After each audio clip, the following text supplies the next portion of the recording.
Huh? What was that? Nothing. I don't. It's auto generated. You know. Yeah, right. Hey, everybody. I guess I'll call you Otto from now on. Uh-huh. Hey, it's Johnny Beane, and we are live. Auto generated. 5:11. Right. That's right. Hey, everybody. I guess I'll call you Otto from now on. That's not me. Hey, it's Johnny Beane. No, that's cool. Who is it? That's what happens when you have it open on Facebook. It starts. It auto starts. Oh, it's happened to me. Oh. It's happened to me, and I can hear it, and I'm like, "Who is that?" And it's just me, right? Mm-hmm. Hey, David Nesdahl. Hey, man. Hello. Hey, and Caleb. Look at that. I'm back. What's up, Friday. man? It's a Friday thing. It's a Friday thing. That's cool. That's cool. I like your shirt. Very Yes. cool. Look at Definitely. Yeah. A gift. Nice. Nice. They sent this to me with a stool. Uh-huh. So I guess that's a stool sample? Like Yes. the ones they have at the NAMM show. Yes. With the EVH on. That's cool. They liked my little EL34 review tape that I did. Mhm. And the rep who arranged for that little playthrough said that the guys at Brass wanted to send me something. So in a few days, I got this stool and a T-shirt. I was hoping for a Wolfgang. No.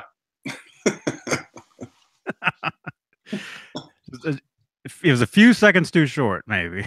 Yeah. I think you got to have a show to do to get something free like that. Right. Hey, R2, R3 lock and nut. Clayton James. Johnny, today is Frankenstrat Friday. Clayton, you rock, man. Billy Shelton is in here. Douglas Bador. Stefan. John BL 5150. Michael Bishop. Mr. BHB. Who is that? It's Bruce. Hey, Bruce. Hey, man. 7/8. Hey, man. Where are you? Oh, didn't he just text us saying kill him? Oh, gosh. Hang on. Oh no. What is Days that? not done.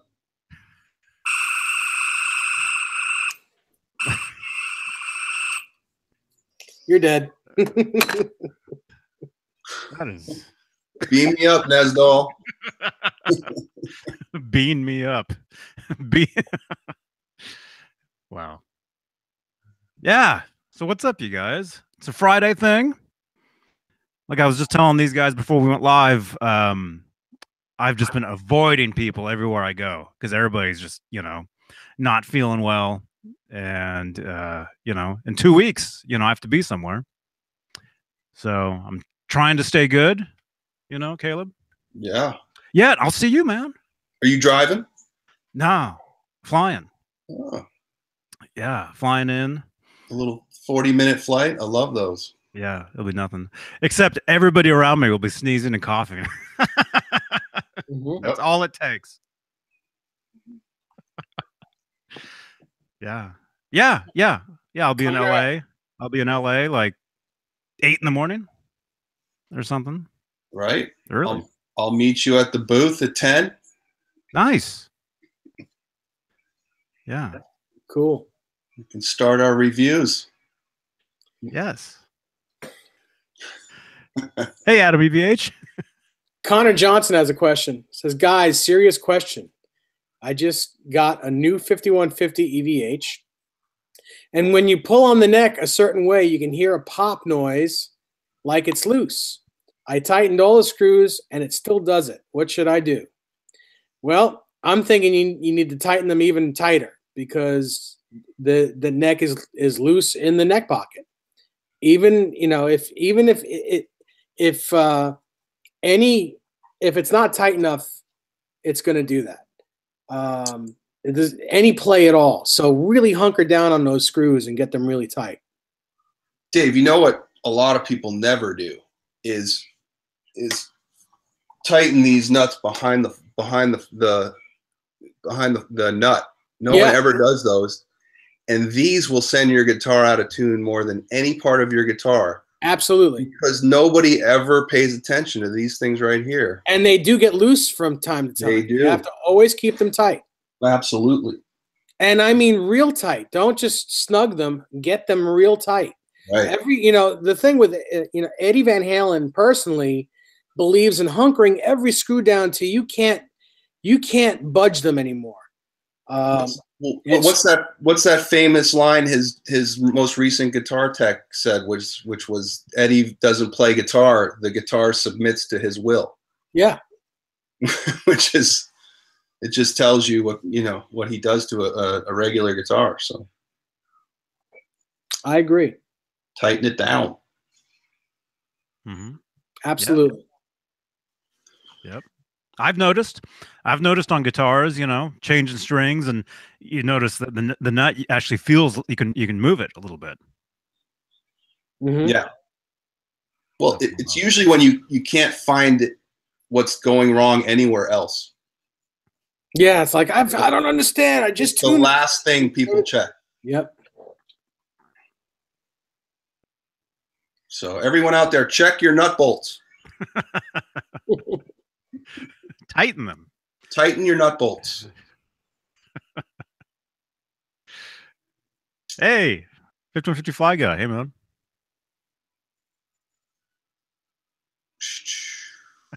Right.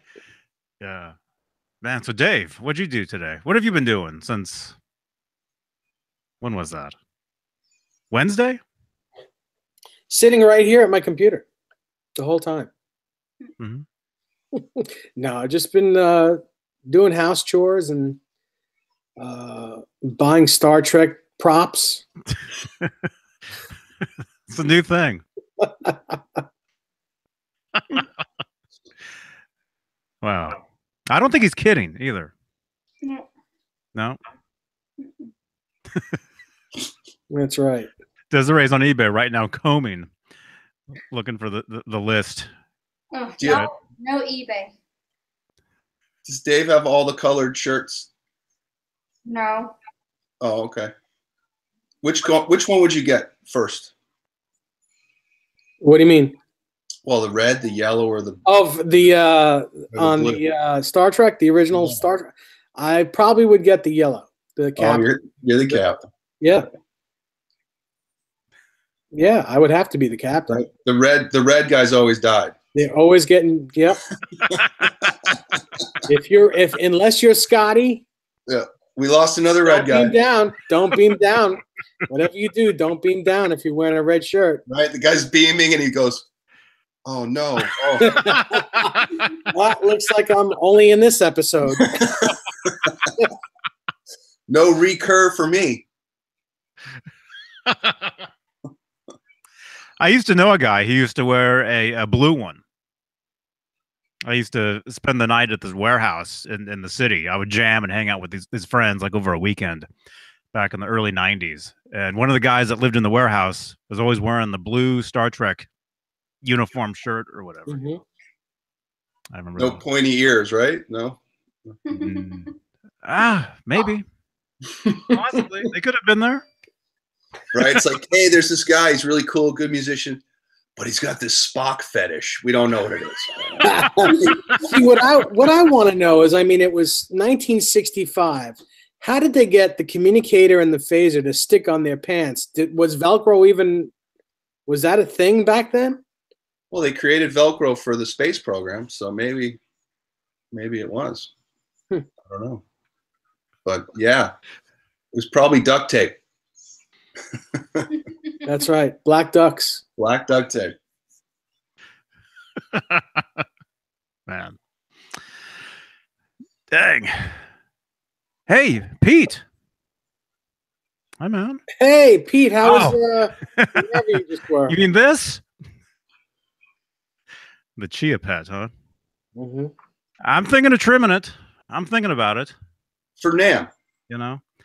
For NAMM. Or I might just shave all the way for NAMM. We're gonna have a face unboxing, right? At NAMM. We're gonna unbox his face. That's right. Unfacing. Oh. Good. We could. I'm thinking, you know, since I could do anything with this, I can have like every day of NAMM, I can have a different style. You Right. know? All different, just take certain parts off, you know? That would be hilarious. Like every day it gets smaller and smaller. I'm talking about this. Yeah. Because at NAMM, the truth is every day it gets bigger and bigger. Right? Uh-huh. Oh, man. Frankenbeard. Yes. Yeah, Pete. Good to see you in here, man. You can shave parts of it off until the last day when you just have a goatee left, like this big Mama Luke goatee. Mm-hmm. R2, R3, Namthrax. I know. I'm scared of it. I'm scared of it. I went to the NAMM show probably 3-4 years ago, where everybody had it. And Right. you go to a booth, and there'd be one guy at the booth, and he'd be like, everybody else, you know, the whole staff is back at the hotel. You know. That's what I call fun. Yeah. Yeah. Hey, Jim. So I don't know. We'll see. Maybe I'll get lucky and just be bedridden, you know, later tonight, and just sleep for 2 weeks, and then, hey, Howie, How you doing, huh? and then be fine. You know. I don't know. But like I was saying though, everywhere I go, I just avoid people. And actually, I was up in Walnut Creek yesterday, and every other person I saw walking around was wearing those masks. Yep.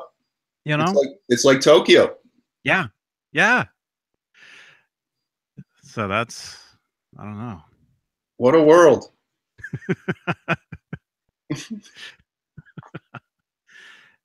Yeah. Yeah. So what have you been doing, Johnny, since Wednesday? Went up to Walnut Creek yesterday. Yeah, you said that already, but other than that. That was it. That was it. All day.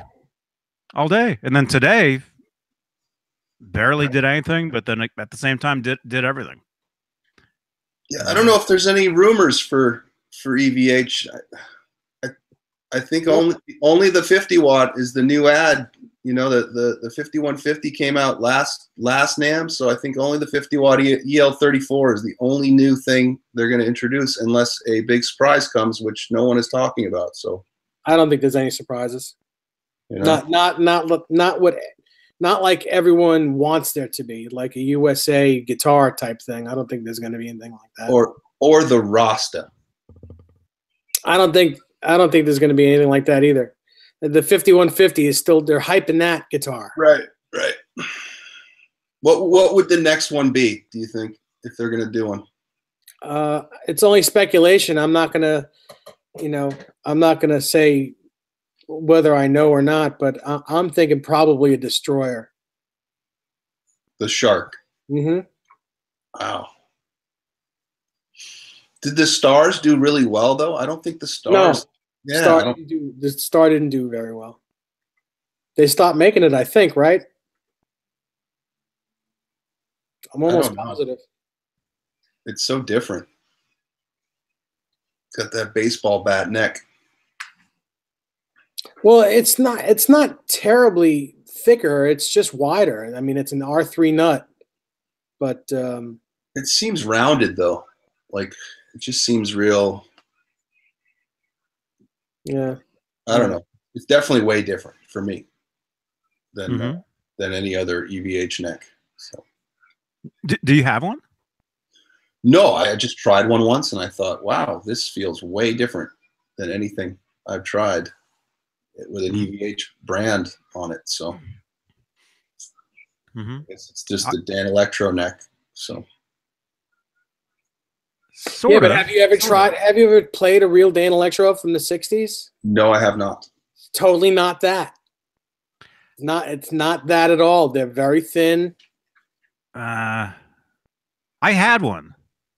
So did I. That exact neck that's on the actual guitar. I used to have that neck, the same one, and it wasn't super thin.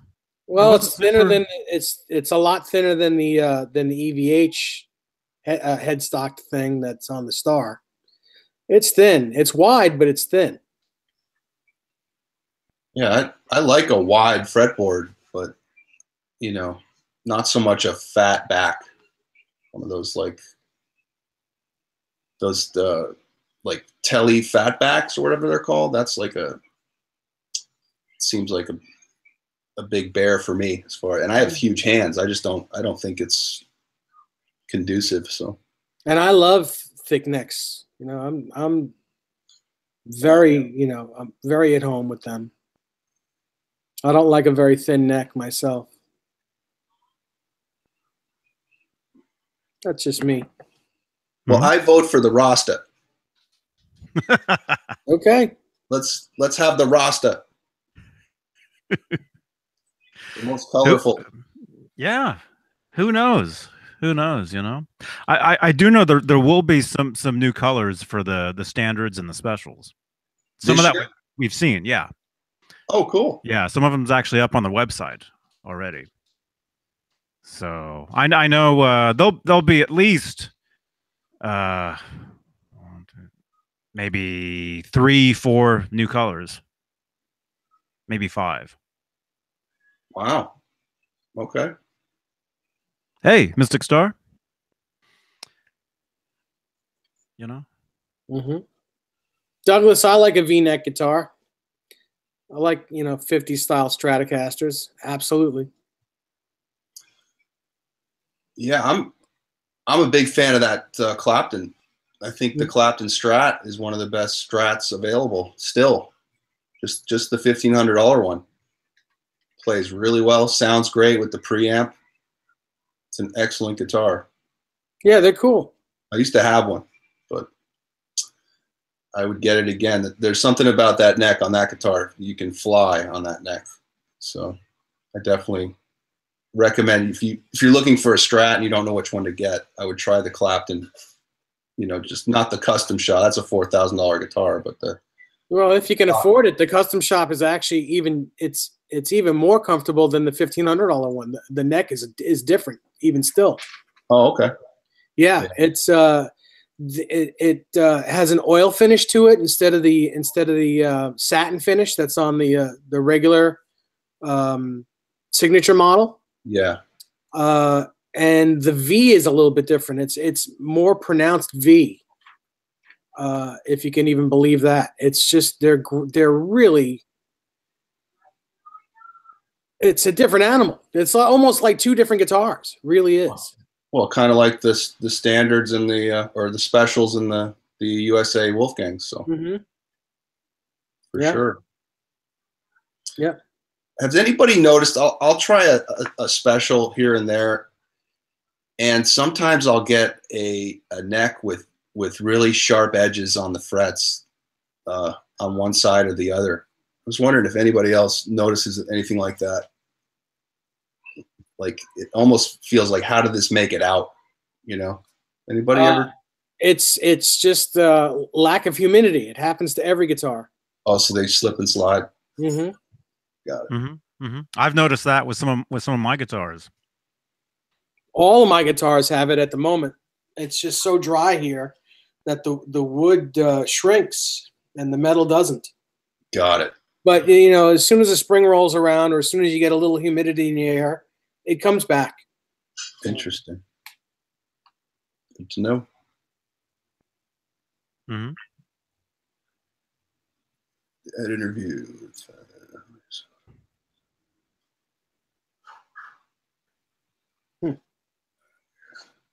No, I did not read that interview. Yeah, I mean, I don't even know that Ed actually ever used the EL34 live. I think he's been using the Stealth 6L6 the whole time. I know during sound checks in 2015 he was using the EL34, but not live, not during the show. He was using the 6L6. So I don't know. You know, I honestly don't know. He said he was kind of going with both, like in that. Was it Musician's Friend, or the recent interview he did with the recent video for the 5150 guitar? Apparently he said he's been using both, sort of switching. And that makes sense for him to say that. I mean, it's his company. He wants to sell the amps. Exactly, right? Just, it doesn't make sense. It's, like suicide if you don't say you're using the thing. Right. When you own the company. Right. Like, yeah, I just made this new amp and I don't use it. But I love it. I have one and I definitely like it better than the 6L6, just personally. Cool. Hey, Hef. Yeah, hey, Hef. Everybody's talking about tinnitus. Oh, because it came out that Clapton Clapton deaf. said, is that he's saying that he's losing his hearing? Going deaf, yep. Well, losing your hearing and tinnitus are two different things. Yep. Well, did he say he's actually losing his hearing, or did he say he has tinnitus? Going deaf was the headline. That's what I read, but I didn't read the actual I interview. didn't either. I think every working musician has tinnitus. In some form. Yeah, you can have it and not even know it until you. That's what happened to me actually. I went to a what do you call it? I don't want to make up any technical terms, but audio doctor. Well, the ear doctor, the hearing doctor, right? Ear, nose, and throat. ENT. Right. This was more of a specialist than that. I have a regular ear, nose, throat that I would go to, and they would tell me to spray. What's the stuff? The Afrin. The stuff you spray. What? Oh man, I've been doing Afrin all wrong. The salt water. Oh, saline. Saline. Yeah, they've been telling me to do that for years, right? But I went to this other place because I kept hearing like a crackling, and I for the longest time I thought it was the speaker in my car. I turn up the music. Oh, the speaker's blown. Isn't that a Christopher Cross song? Sailing keeps me away. No. Come on, I'm a huge fan of that record, man. Ride like the wind. Yep. She passes wind. Oh, come on. So anyway, so I thought the speaker in my car was busted, and it turned out it was his ear. It wasn't the speaker. I kept hearing like a crackling. So anyway, so the doctor tells me, "Oh, you have tinnitus," and it wasn't until he told me that I'm like, "Oh, yeah, I hear it now. You're right." Wow. And it was just a little tiny little bit in both ears. But then actually about 8 years ago, I was at a rehearsal and this other guitar player, his amp was right behind me. He hits his wah pedal. It was like a knife right into this ear. Yep. And ever since then, this ear sounds like there's a light bulb flickering above me. Like right now I hear it. And my hearing is fine. I can hear, I can hear everything. But certain situations you're like, wow, what's that? I have the same thing. Like I can't have a fire engine go by without plugging my ears. Oh yeah. Loud sounds. I'm very, very sensitive to now. But I was wearing earplugs when this happened too. So even earplugs aren't totally 100%. Yeah. Crazy. Yeah. Just think about like what Ed's ears are like, I don't think he's ever worn earplugs. Lots of wax. Right. I mean, you just have to wonder about a lot of these guys, Clapton, Townsend, Phil Collins. The reason Phil Collins stopped music was because of ringing in his ears. And then he got poor, so he started music again. Jeff Beck, you have to, you don't, when you're growing up, you don't think about that. You think, it's loud, it's great. If you leave a rehearsal, and that was just me hitting my desk, you leave a rehearsal, if your ears are ringing, oh, that was a great rehearsal, Right. right? That's what you think, you Yeah. know, and then you don't realize, hey, Showman, you don't realize you're busting your ears, and it's not until years later where you walk out of rehearsal, you walk out of a concert, and the ringing doesn't go away. It's always there, That's how I am. I always judge a good concert by if I don't have a voice left. Mhm. If I wake up the next day and my voice is gone, that was a great show. That's cool. That's kind of non sequitur there, but yeah. Yeah. But yeah, you guys wear your earplugs. I've told people that for years, but you don't want tinnitus. yeah, just go to outdoor shows. Good idea. Very important. If you're going inside an arena, you're taking your ears into your own hands, people. Oh, I've gone to arena shows where I wear earplugs and earmuffs over them, and I'm spending the entire time like this. Yeah. Because any air that gets in there is just unbearable. Well, and an arena is the absolute worst place to see live music, sound wise. So. Mm-hmm.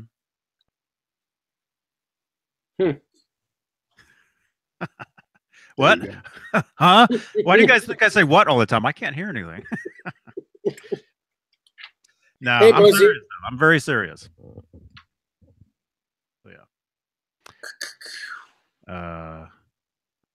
Awesome. Jaden James, you used to put your head in the bass, on the bass Bins. Man. Well, that's what Paul Gilbert used to do. He used to stick his head right in front of his amps and just soak it up. And he reads lips now, is what he does. He told me. He has to. I asked him about it. Yeah. Except he only reads lips like this.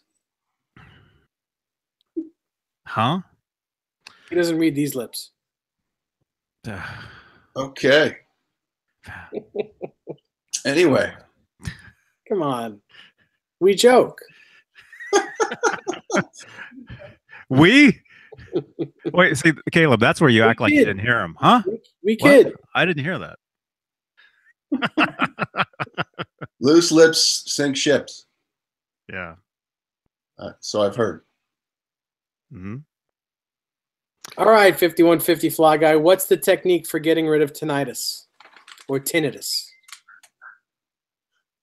Well, there's things you can do to calm it down. Like stay away from salt. Salt will totally kick it up. There's certain foods you want to stay away from. Caffeine, smoking, everything aggravates it.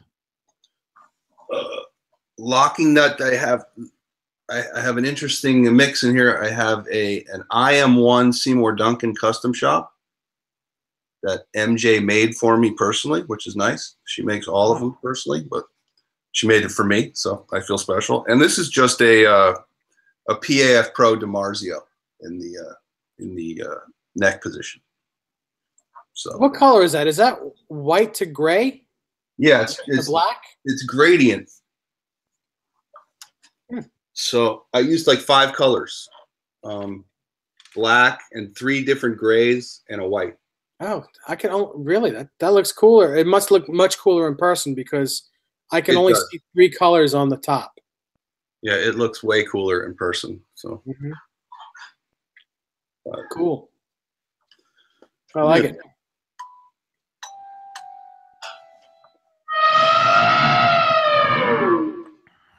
Whoa, what was that? Let's hear your elephants, everyone.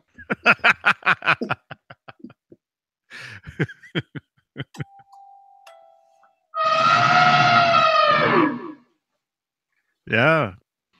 Yeah, that's a good one. Go to Guitar Center and do that. Yeah. You know, Straight off the MTV VHS from 1986, right? That's right. Unplugged, not unplugged. Unleashed. Unleashed. Mm-hmm. San Diego. Backstage. Is that where they were? Yeah. Yep. Mm-hmm. God, who remembers taping everything Van Halen? Yep. Just so you could watch it over and over again. Yeah. Whatever content was released, like Now you can see that whole thing on Facebook almost every day. Someone's posting parts. someone's posting it. Oh man, it's crazy. How you know back in the day in the 80s, 90s, how did you even know if something was going to be on TV? You know, Right? TV Guide. That's TV about guide. it. yeah. But you know, shows like Entertainment Tonight. You know, if you were lucky, you would catch you know something. Yeah, there was no advance notice, and I don't remember like, you know, perusing TV Guide every week to see if Eddie Van Halen was on, you know, on TV that week. So, but I do remember hearing about the Letterman shows and taping those. So I remember that Mm-hmm. when he sat in twice for that. So Yeah, I didn't get to see that live. I mean, I've seen them, but I never saw it live. yeah, I'll never forget the awkward moment when they're talking about how, you know, Ed would get these women coming out of the woodwork, and, you know, and Valerie was the guest, so she was saying like all these women come out, and, you know, he was like doing, you know, Patty the elevator operator or something, and then they cut to Eddie and he was like, you know, like, made a face like, I don't know what you're talking about. Mm-hmm. And then you read Valerie's book. So Yeah, I never read it. I never read Sammy's book. Right. Ah, you got to read that. That's a great book. Really a great book. you should read both. Even if you don't read the Samurai Hair chapter, that book is great. Yeah, it's very informative, that book, for sure. Even if you don't believe him, Mm-hmm. he had a lot of reason to talk badly. So Yeah. Well, you know what? Even so, it was a great book. Great read. everybody's read the Noel Monk book out there, right? Or no? Mm-hmm. No. Johnny, no? I haven't read any of this stuff.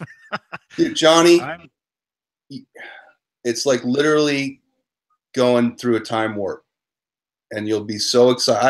I was so into that book that I had to put it down just because I wanted to space it out. Like I wanted it to last. But then, like, once you get towards that last section where the flame out starts happening, like, you can't put it down. Yeah, well, the only downer to me personally, the only downer in that whole book was when they started talking about the 1984 record. It just, you know, that's where it all started going downhill. Once they did that thing to Michael, it was kind of, that was it. Yeah. And, Yeah. And that is rough. Johnny, my suggestion to you is get the audiobook and spend a week in your car listening to it. Because I know you don't really like to read. So have it read to you. I'm serious, because it's entertaining. It's even more entertaining when someone is when you're getting it read to you. It's really good. Mhm. Hello. Well, thank you. Yeah. Well, you know, I listen to a lot of, you know, talk radio and stuff, you know, Mhm. AM or whatever. So I like listening to people talk. Hello. John BL, Hey. both the Renoff and the Monk book are both good, but the Monk book is really, I think, is better because Monk was there. Monk was actually there in the thick of it. He was their manager. So it's, you know, it's the book is coming from a guy that was right there. And he waited a long time to to write that book, so it was ruminating. You know, like it's very informative, that book. But the whole ascent part is very exciting. Daddy. And you feel, hey, you want to say hi to everyone? Yeah. All right, say hi. Hello. Hi. The next generation, everyone.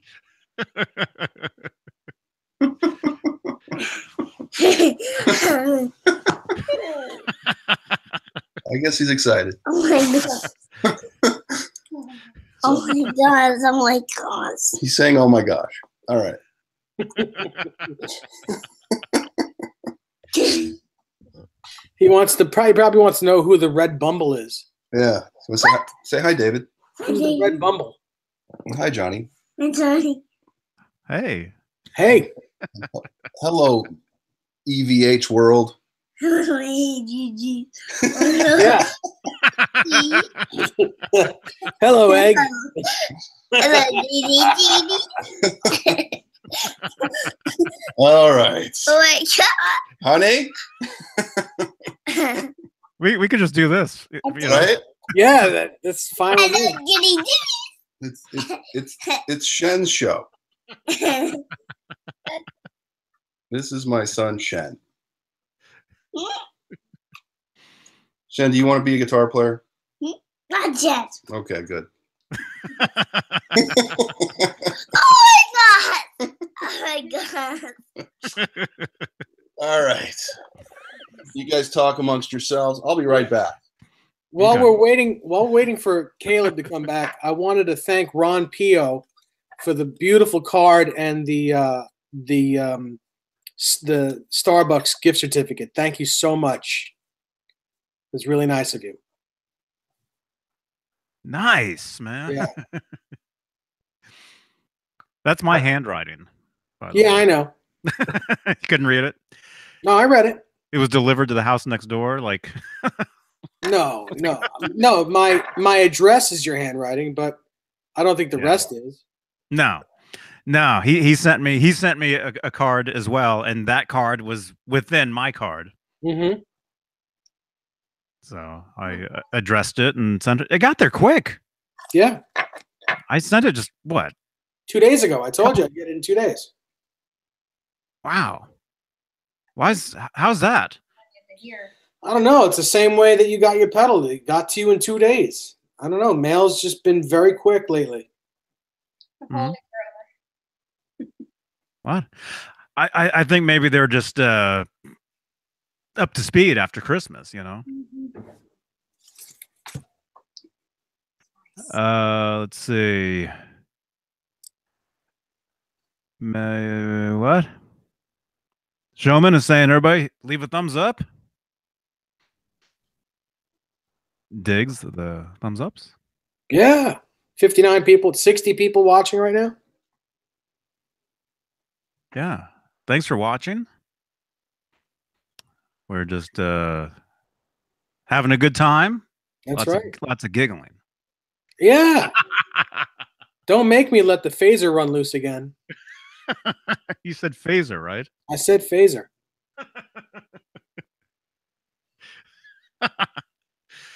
Oh, man.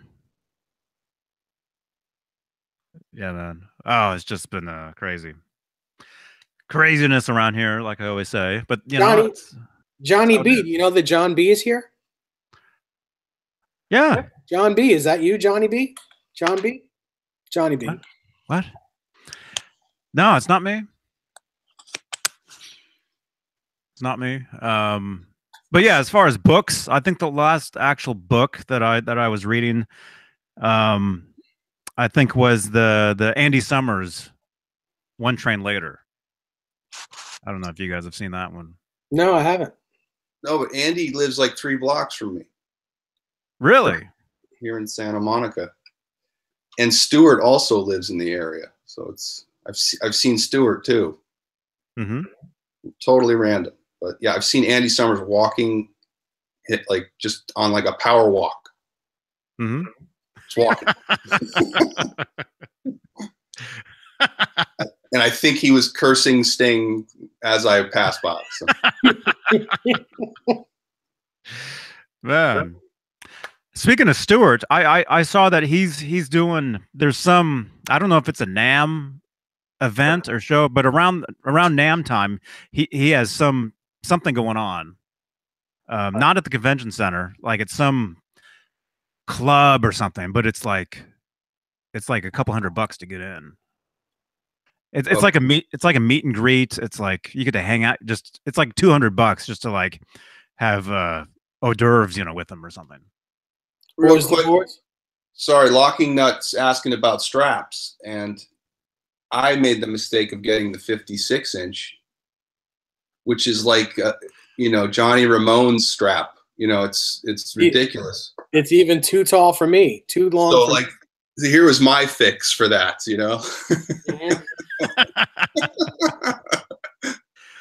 Oh yeah, we were just. Who's asking that? Is that because we were just telling Jay. We were just telling Jay because he just said he ordered a strap. He sent us a text, and I'm like, well, make sure you ordered the short one. Yes, because the long one, it's too long. It's too long. You can't get it the size right. Like I don't even know what they're for. They're huge. Well, they're for guys at least twice my size. But that's me. That's him though. That's me, and it's still bad. No. Yeah, but you don't have the tummy height. You don't have the. I mean, guys with like big stomachs. Oh, that way. Yeah, it's direction. It's for like really seriously huge guys. Okay. And like I said, it's way too long for me. Not saying that I'm obese or anything, but I'm a big guy, and it's that strap is way too long for me. Even at its shortest, it's just way too long. Yeah, I just have the nylon because I'm broke. So I got the nylon. Nothing wrong with it. I have a nylon one. They're great. Yeah. I mean, my shoulder isn't complaining yet. So.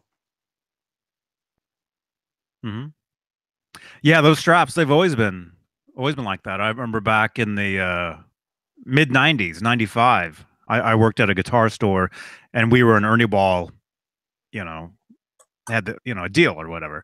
So I was able to order the Ernie Ball leather straps, like the ones that Eddie used. Yeah. I was able to order those for $15 a piece, and so I had two of each. I had two of the shorter ones, which had the blue logo, Ernie Ball, and I had two of the longer ones with the red logo. And the red ones, I ended up just selling them years later because I can't use them. See, that's too bad. If I would have known you back then, I would have bought the red ones, because the red ones were not even near as long as the new long ones that EVH puts out. That the red ones would have worked fine for me, because the blue one was really too short. The blue one was like for a guy that's 5'4" to 5'6", that's thin physique. That's me.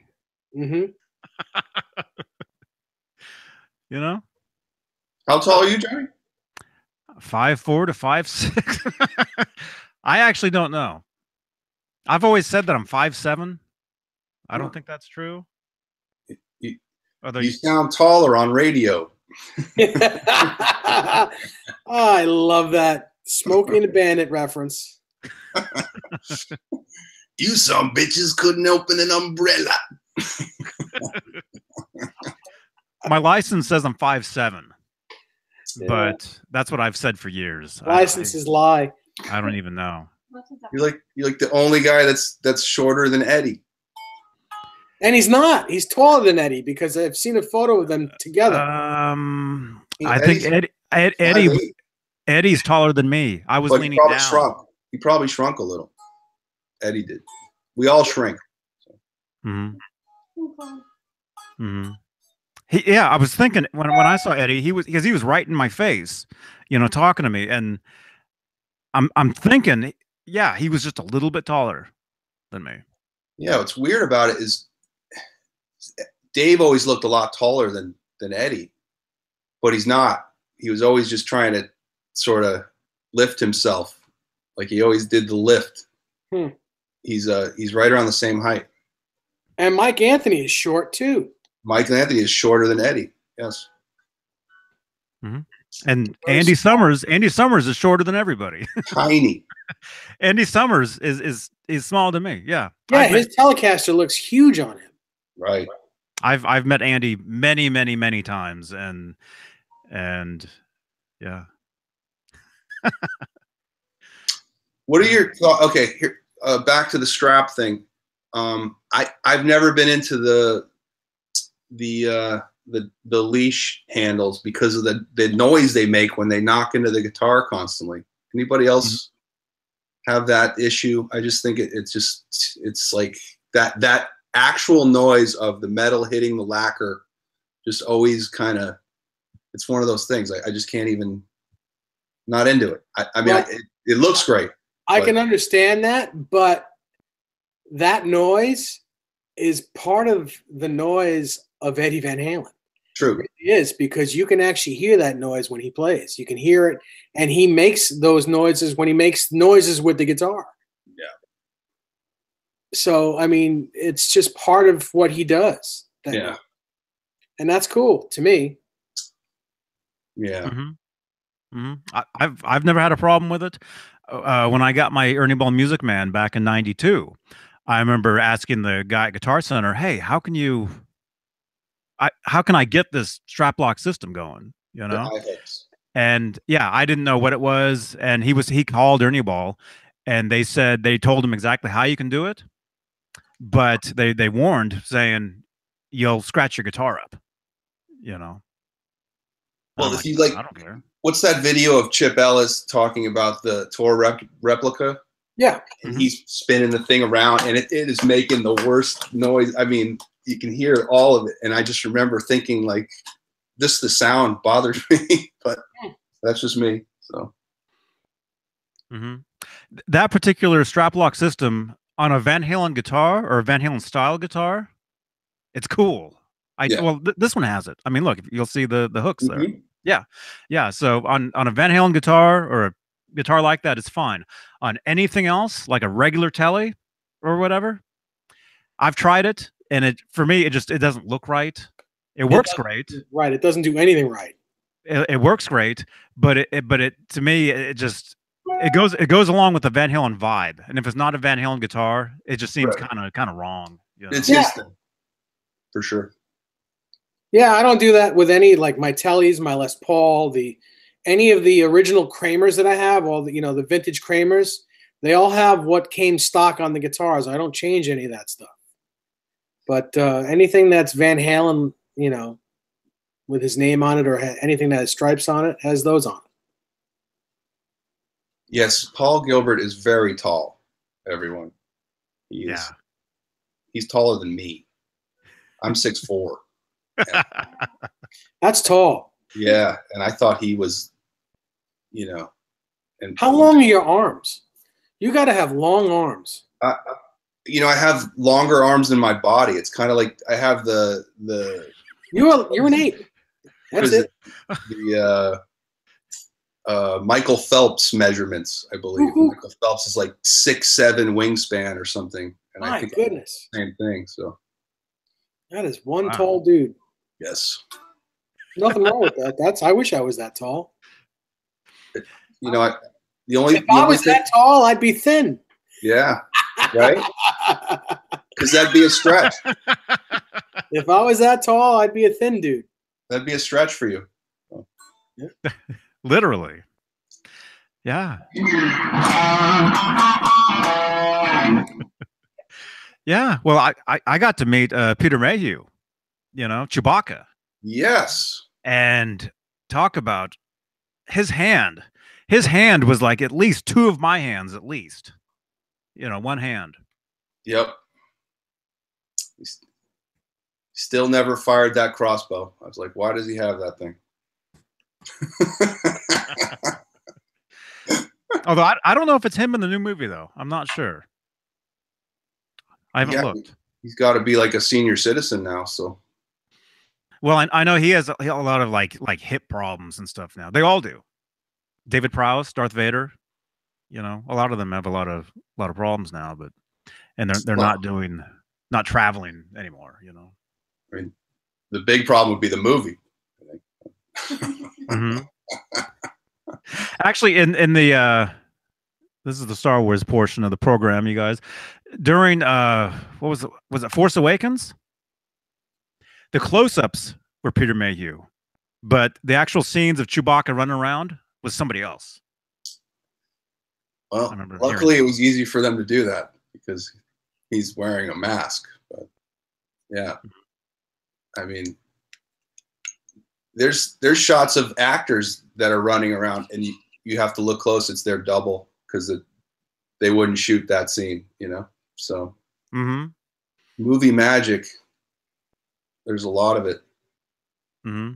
Oh, I mean, it's hilarious, especially back in the, you know, pre digital, you know, the 60s, 70s, 80s.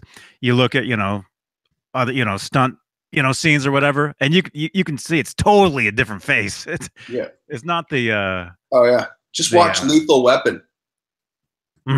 You can see, or Die Hard, you can see his stunt double in every scene, like it's not him. Or the do you know the Pink Panther? Yeah. You know the scenes with him and with them. He would go home and he would fight his Kato. Yeah, where they're fighting. Yeah, where it's like slow motion and everything. Yeah. You look, it's not even them. I mean, maybe that was part of the hilariousness of it, but you know, it's just a different guy with a mustache, you know, falling to the ground. You know, those are some of the funniest movies ever. God, yeah. Peter Sellers. Yep. So. Yep. They're classic. That's my kind of stuff. That kind of movie. That's what I like. Yeah. Huh? Hey, Casey. Casey says he thought of you today, Dave. Oh, cool. He saw a lightsaber on Facebook and thought of you. Yeah, I know. I'm a big kid. I like my toys. Can't get it to work though. Oh my goodness. Come on, I love my toys, man.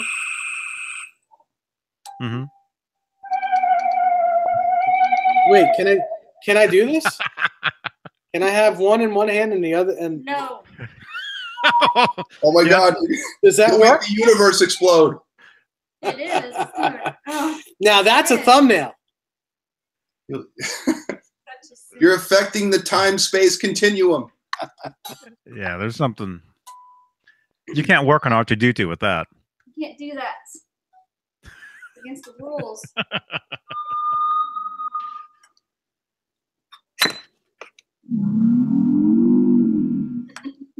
Yeah, Showman. You know, I like those toys. You know, the guitars. You know? Yep. I like both. I've got a guitar here too. I've got all my cool toys with me. Still in tune.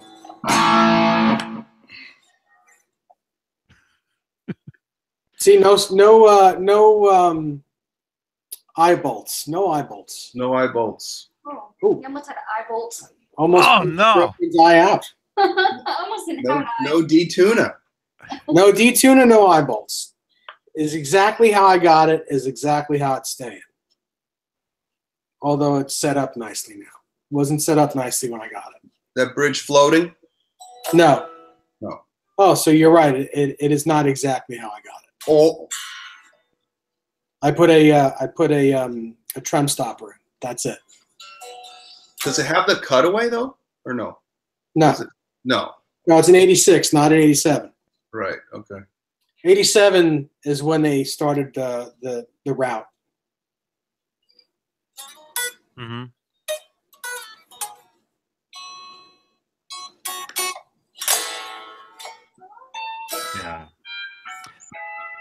Yeah. I was never a big fan of the later stuff, the more hair metal looking stuff, you know. Right. Yes, the reverse headstocks and such. I've never been a fan of a reverse headstock. Never. Really? No. See, I like reverse headstock Strats. I like the reverse The George headstock. Lynch, Lynch reverse banana. Yes, I like that too. But that's about it. I think the only one I can tolerate is the reverse headstock Steinberger.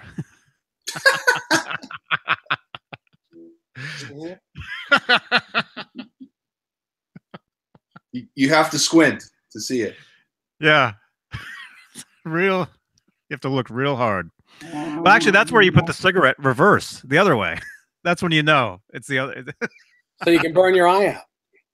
Yeah. He used duct tape. Mm-hmm. Oh, I did that too. You know, I still have Steinberger just copy guitars, and back when I smoked, you know, years and years ago, at rehearsal, it's the perfect guitar to play because you can smoke while you're playing. Yep. You know. Did you start smoking because of Eddie Van Halen? Yeah. I don't know. I think I started because of a chick, but I definitely kept smoking because of Eddie Van Halen, probably. So. Mm-hmm. I never smoked a cigarette in my life. Right? Oh, because because he's so cool. You know, he's on stage blowing the smoke rings, playing during interviews, smoking, whatever. You know, inspiring all the kids. That's not cool to me. Oh, every time I would see like a brand new interview or a segment, MTV Awards. Oh, here's Van Halen. Eddie smoking. I'd watch the segment, go outside, have a smoke. Right. And practice your smoke rings. Oh, yep. Like from the Panama video. Yep. Yeah. I always thought it was crazy that he would just do like, and then he'd have to stop. And then like literally the smoking interrupted his solo. Like, oh, I got it. Hang on. Uh-huh. Hang on. Douglas asks, do you need an R2 and R3 with a reverse headstock? And I think you can use both. You can get them both ways, R2 and R3. Yeah, smoking stunts your growth, except in my case. I'm 6'4", but I'd already grown. I didn't start smoking until I was 19, I think, which is late. Oh, wow. I started, and this is a smoke chat, everybody. I started smoking when I was 15 till 23. Did your parents smoke or no? Yeah, no. It was watching Van Halen videos. And we were just talking about Stuart Copeland, right? The "Don't Stand So Close to Me" video. Stuart's holding a cigarette. You know, he smoked. Andy Summers smoked, although you never saw him smoke on camera or anything. You know, when I saw Stuart Copeland smoking when I was a little kid, I thought, oh, that's gross. Smoking's gross. When I saw Eddie do it, smoking's cool. You know, 5 packs a day. Come on. 5 packs. Is that for real? Huh? Oh, Showman Blues? That's lighting them off each other. Smoking 5 packs a day for 30. I know another guy who smoked for like 40 something years, 5 packs a day. Yeah, that's literally like lighting it off, you know. Gotta have a lot of money to do that. Right? Well, nowadays, what a pack of cigarettes is what, close to $10 now? I couldn't tell you. Wow. When I started, it was like $2.25. I'm so glad I quit. I think I quit because I realized how much money I was giving to those companies. And I just was like, yeah, let's not do that. Unreal. Mm-hmm. Yeah, ugly. Dave Roth still smokes, David Lee Roth. Does he really? Yes. And he shouldn't with that voice. Well, it's because no wonder he doesn't have a voice. Right? Oh, whatever. Man, I've quit for years at a time. I quit for 8 years one time. I quit for 5 years another time. I think right now I think last time I quit was what year is this? I think it's been 5-6 years since my last cigarette now. But I don't know about you, Caleb. If you stopped, I guess, but Yeah. I stopped when I was 32, I think, a long time ago. So, and that was before vaping or any of these alternatives that people have now. So, Johnny's close to starting again. I did that. I vaped for a while. Although I woke up one morning, or I was vaping, late at night one time, and I started wheezing. And I woke up the next morning still wheezing, couldn't stop. So my wife took me to the ER, and that was the last time I vaped. And then I got hooked on the gum, the generic Nicorette. You have CVS, the CVS smoking gum. right. I got hooked on that stuff. And they make all that stuff too. And then when I was done with chewing the gum, then I started sniffing glue. Oh, but chewing the gum was great. I could go anywhere, chew the gum. Like, yeah, this stuff's awesome. But you're supposed to wean yourself off it. It has a schedule, which I was chewing more and more and more of the stuff. But sadly, I don't know about anybody else, but the urge, for me at least, never goes away. Smoking still sounds great. Yeah. But you like we're talking about it right now. I would love to be sitting here smoking, you guys.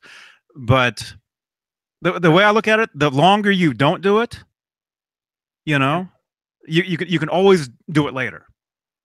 When I'm 100 years old, I'll be wild, you guys.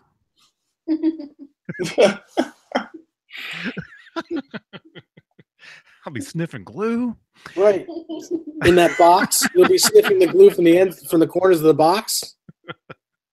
Yeah, I was a Marlboro guy, and then I did smoke American Spirits, but yeah, me too. I didn't really notice. I mean, I knew they were a lot different, but the American Spirits last a lot longer. I remember. I think, but I didn't think they had any flavor. The American. What did you smoke? The blue ones or the yellow ones? The yellow. Mm-hmm. God. Yeah, to me, I don't know. It's a totally different lifestyle. Like you go like on smoke breaks. I remember working with people that smoked, and you're like, wait, what if I just want to go outside and hang out for 10 minutes, but not smoke? Like. Yeah, but now out here, you can't smoke anywhere. Yep. There's cities where downtown there's signs, no smoking downtown at all. I remember in 20 years ago in Boulder, Colorado, it was a totally smoke-free town. Like you get a ticket for smoking a cigarette on the street in Boulder, Colorado. It was like the first city in America to do that. I'd be the first cop to give anyone a ticket for that. That's me. Oh, nothing worse. In fact, I'd throw you in jail. You want to smoke? I'll throw you right in jail. I'll shoot you with my phaser. Oh. Mm-hmm. With my Star Trek toy. I don't know, but man, I don't know about you guys, but there was nothing like smoking a cigarette and drinking a beer or something, I thought you'd say smoking a cigarette and drinking coffee. Beer. Well, that too. Yeah. That too. That combination though. Yeah, you want to have horrible breath? Smoke a cigarette and drink coffee. And then kiss me, please. Well, you don't have to worry about that. Or playing the guitar. Playing the guitar, smoking a cigarette, beer, everything. Yep. That's the problem with me is I get addicted to everything like way too quickly. Like if I like something, I want to do it all the time. Right. So there's things I can't do. Because you guys notice me, I'm sitting here, I'm drinking like tea like all the time. You have to be doing something. Mm-hmm. Mm-hmm. Didn't you say like you can't have a whammy bar because you'll just play the whammy bar? Yes, I had to quit those too. Guitar, yeah. Yep. Yep. But the cool thing about being addicted to everything and having to quit cold turkey is you put all that energy into your guitar, you know, into playing, into creating stuff. That really helps. That's a good thing. Yeah. It can be very therapeutic to just sit and play when you don't know what else to do. You know, definitely if you're having a rough one, go play your guitar, and then you remember why you're alive. That's right. All right, and you don't have to wash your clothes afterwards. Oh, but I love the smell of cigarettes. Oh. You do? Oh, I don't. God. When I would smoke, you know, in between smokes, I would sniff my fingers. Yeah. I'd be like, who's smoking? When after I quit, who's smoking? Ew. Look, I'm getting it right now. You know, I'm getting all the urges to smoke, although I won't. You know, I'm not. But yeah. Yeah. I dug it. Remember your fingers turning yellow right here? Yeah.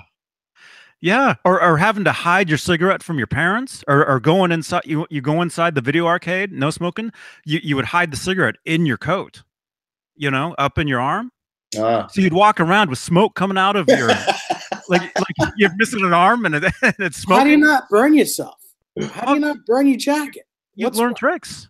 What's wrong with you? You learn tricks how to do that. That was always me. Did you ever do that hide the smoke in your mouth trick that Alex does? No, never tried that. But me neither. I saw there's footage of him doing that, like a behind the scenes pound cake. Yeah. You saw that, right? Where he does that. I've seen him do it a lot. I think that's his favorite trick, or was. Yeah. I don't. I never wanted to try that one.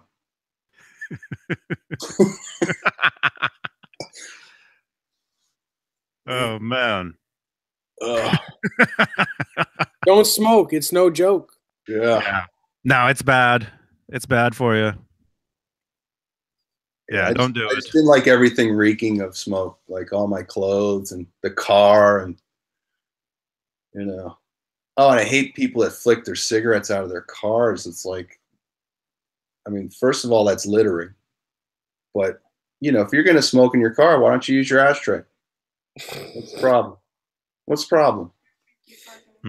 Oh, yeah. What about littering in your body? I mean, you're worried about throwing a cigarette out the window, but what about what it's doing to inside your body?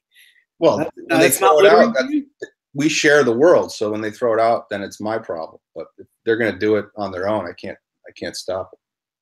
But I always thought, like, there was people think that just flicking a cigarette on the street is okay. You know, I don't think it's okay. Well, I used to do it all the time. What am I thinking? Oh, even when I smoked, I never did that. And the last time I smoked, you know, which was, I don't know, 8 years ago or whatever it was, I was very aware of where I was and that nobody was around when I smoked. You know, I didn't want to bother anybody with it. You know, so I'd go for walks. The last time one of my friends smoked on my property here, he flicked a cigarette on the ground. I made him pick it up and eat it. Wow. Yeah. I hope it wasn't 100. Or that's a bad one. Well, it was a buck, but it was enough. I was like, why would you throw that on my why would you throw it on the ground on my property? What's wrong with you? Pick it up and put it in your mouth right now. I was serious. I was pissed. That's like he did it. It's like a scene from The Sopranos. Was there any like pistol whipping part of that story you're leaving out or something? No, but if I had one at the time, it could have easily happened. Phaser. Eat that cigarette. This is a long time ago. It's before I got my permit. Got it. Yeah, you have a phaser permit? I was an angry kid. Right. Which amendment is to the Constitution is the phaser legalization. It's Article 47 of the Federation. Of the Kobayashi Maru, whatever that is. Yes.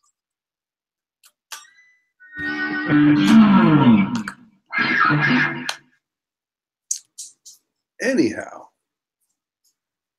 Yeah. Yeah, it's getting harder and harder. Even if you want to smoke in California, it's getting harder and harder to do it. Well, not weed. It's getting easier and easier. Well, that's another problem. And I've never smoked weed ever, and nobody believes me. Nobody does. Well, nobody's that stupid. Wow. I'm just kidding. Come on, that was just a joke. Wow. No, I know people that stupid. Johnny, literally never, ever. Nope. Never. I had a drummer. I was in a band in high school, a drummer who smoked weed all the time. And he actually tackled me and tried to force me to smoke it one time. Wow. And I didn't. And was it just because you were like scared?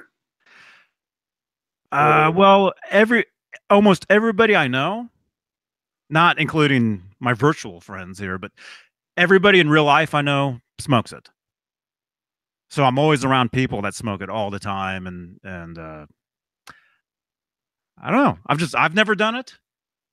Like I said, though, I get addicted very easily to everything. Yeah. So if I tried it and I dug it, and now that it's legal or whatever, you know, this would be green. You know, I'd look like an Oompa Loompa. You know? A green Oompa Loompa. A green. Not an orange one. Yeah, but I don't mind the smell of it. It's the same again. I like the smell. The smell doesn't bother me. Yeah, it's much better smell than cigarettes. Well, it depends. It depends on the grade. Sure. I've smelled some bad stuff. I've never done it either, but I've smelled some bad stuff. Oh man, I went to the Petty show. You know, his second to last concert at the Bowl, and it just never stopped. Never stopped. It was everywhere. It was constant weed the whole way. There was no last dance with Mary Jane there.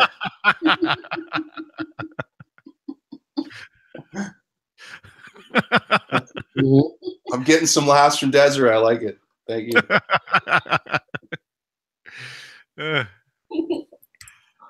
Desiree, are you on Twitter? Oh, stay off there. Wait a minute, what are you asking? Wait, what am I saying yes to? You're talking about the social app, right? Yeah. You are yes. The other stuff, no. No. Hey, R2, R3, rock on, man. So I don't know. Well, hey, this counts as far as talking about music and guitars, because every musician does, you know, sex or something recreational. Yeah, for sure. Yeah. And mine, as far as you know, past several years, mine is tea, black tea. That's all day long. No honey. All day long. Honey, yes. Okay. Especially well, the Harry Evans honey. Mm-hmm. The first cup has honey in it, and the rest of the day, just I'll refill. I've got one of those. What do you call it? The silver to-go mugs. No. What do you call it? Thermos. It's over there. Thermos? Where you pour the hot tea in there, and it keeps it hot all day. Thermos. It's not a thermos. How do it know? You touch the top and it flips up. Desiree. Yeah, that's a thermos. Tumbler. Are you talking about the coffee tumbler or thermos? Yeah, the thermos is the thing that has the little pop thermos, lid. or in Desiree's southern accent, it's thermos. Thermos. Thermos. A thermos. It's a thermos. It's a thermos. Sorry. Whatever, I'm not saying that word anymore. How does De Niro say thermos? Thermos. Thermos. It's a freaking thermos. Thermos. A little bit. I didn't want to get up, and so this picture is going to look really, really weird. That silver thing right there. Oh, Next to the ketchup. It's a pitcher. a pitcher. a picture of Yeah. a picture. It's not a catcher. It's a pitcher. It's a picture of a pitcher. Like is it carafe? Is that the real word, carafe? Just shot you. Sorry, your arm just came off. I did not come off. Yeah, carafe or I don't know. Carafe or carafe? Crap. Yes. Is it carafe? Carafe. Yes. Okay. Yes. All Carafe. right. Oh my I like god. carafe. Oh my goodness. Yeah, you put some hot liquid in that thing. It's scalding hot for 20 hours. Right. Great. Great. So that's my thing. That's my thing. I'm hooked on black tea. Jim Nicholson, sippy cup? Oh, Carafe. Kerrang! I'm never gonna live that down. Karach! Carafe. That's right. Carafe, ladies and gentlemen. In Texas, we say carafe. Just kidding. Texas. What part of Texas? DFW, Dallas area. Right. So I guess it'd be Central Texas. No, North Texas. It's like the biggest airport in the world. God. Oh, They still have the one-way tram around it. I don't use the international one. I go to Love Field. Right. It's funny. that When airport. when Desiree first told me that I was flying into Love Field, Hmm. I kept on thinking she was saying left field. I'm like, where's left field? What's left field? What are we in a baseball game? Left field. Where is that? What is that? What's left field? Oh, Love Field. That's Okay. the last thing JFK heard was you're flying to Love Field. Yep. Yes. I think I flew into Dallas Airport one time. It's on a lot of land. Yeah, the DFW International is. It's huge. like, yes. The Love Field's getting bigger now. They made it bigger than what it used to be. Right on. Mm-hmm. Somebody's asking about You mean a Music- guitar question? Music Man. What's that?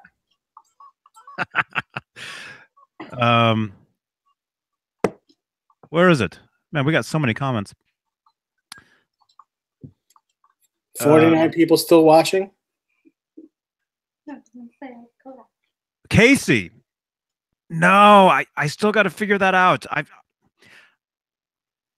I'll find it, Casey. I'll make sure I find it sometime over the weekend. He's asking about why Eddie flipped the pickup around on the Music Man. Oh, we're still talking about that? He wants to know. There's an actual reason. Somebody actually. You didn't read that last time. You were looking for it, but No, I was looking for it and I couldn't find it. I know I have it somewhere. I might have actually sent you, Dave, the actual text of the guy's explanation of that. So you probably have it too, but How long ago did you send that to me? it was a while. It was a while.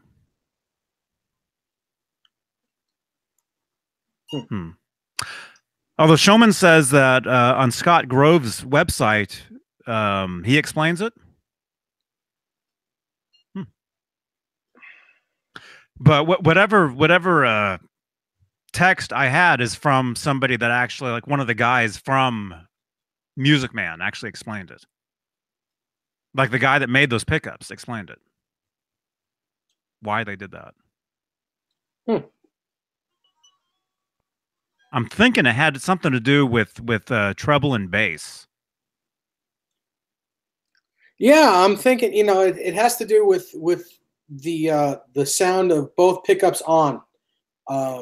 I know it makes it just makes it a little bit brighter sound, a little more pleasing to the ear. It's just a brighter, airier sound when the pickup is turned around. Mm-hmm. Tone chaser. Actually really pleasing to the ear. It's just a bit nicer sound. Slightly less mid-rangey, if you can believe that.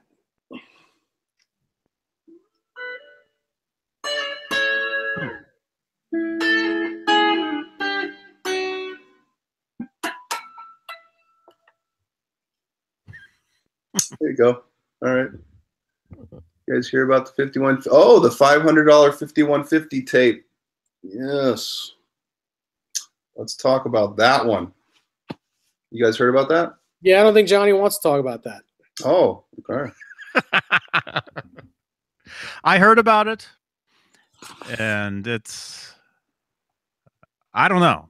I just heard like right when it happened. I heard about it, and I'm not going to buy it because I know for a fact that someone is going to leak it, and you'll be able to see it on the YouTubes for nothing. Is that one of those 10-year things? Don't know. I mean, he's definitely not in one of his better states, so I don't know if it's going to be that, it'll be interesting, but, there'll be a lot of this,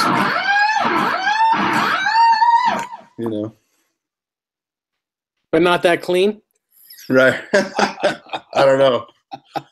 That's for me, that was his go-to lick when he was wasted, so, I don't know. I'm just glad he's not. So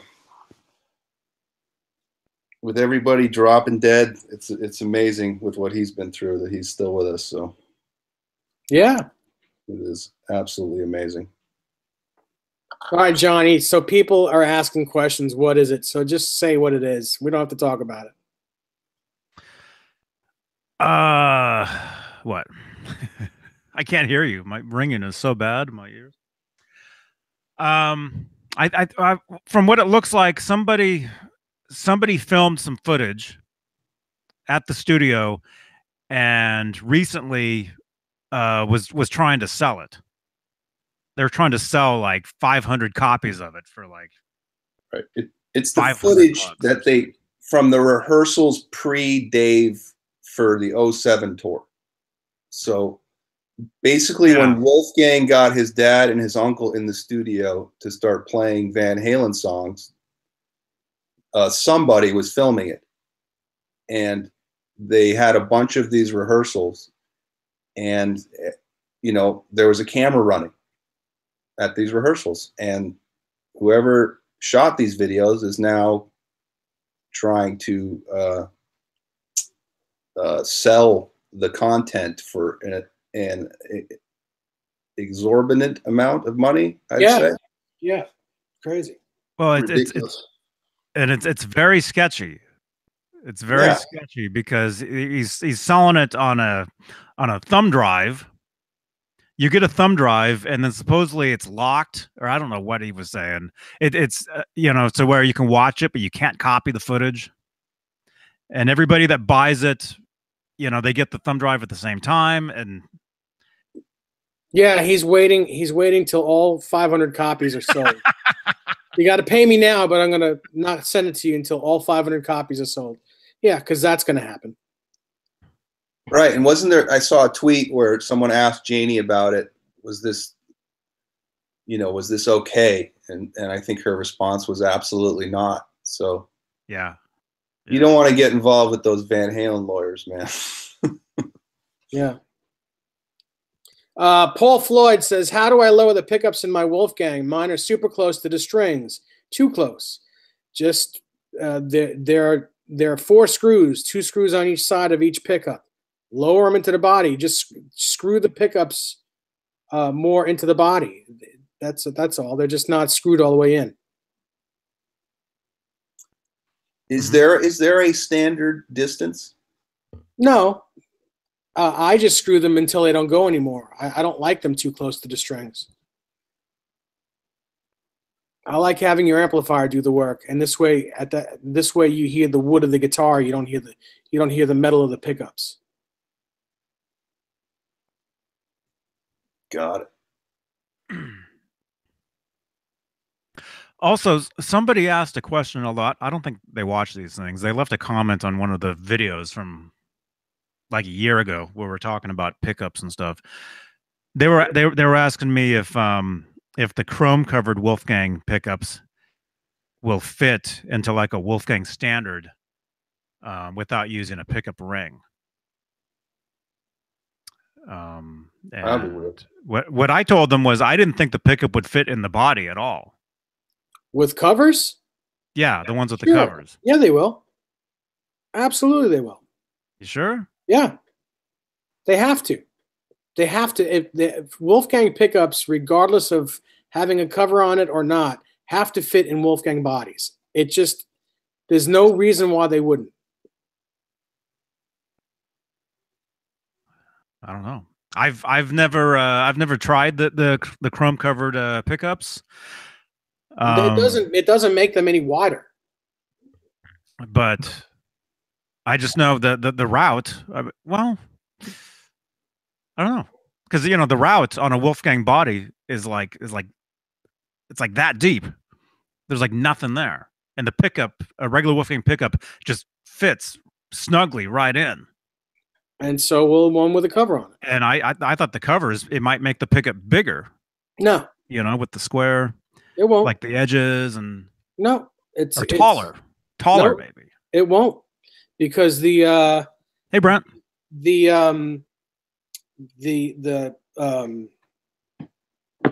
what are they? Dave. Shush. Oh, You're dead. That's it. Damn it. I'd get shot before I even turn the thing on.